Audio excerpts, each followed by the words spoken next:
Dapat daw bantayan ng mga turistang nanggagaling sa India kung saan may outbreak ng nakamamatay na Nipah virus ayon sa isang eksperto.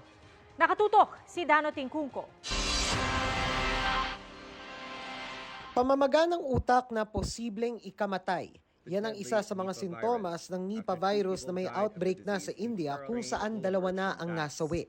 3 kabilang ang isang bata ang patuloy na ginagamot habang may higit 700 ang tinetest sa virus. Kaya mungkahi ni infectious disease expert Dr. Ronjin Solante, i-monitor ang mga biyaherong galing India para maabatan daw ang pagpasok ng virus sa bansa.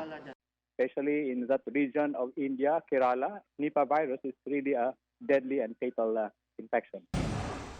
Una itong na-detect sa Malaysia noong 1998. Galing sa paniki ang virus at nalilipat sa baboy na siya namang nagiging daan para mailipat ito sa tao. For those who handles those pigs na tao, then that's where the transmission, animal to human transmission.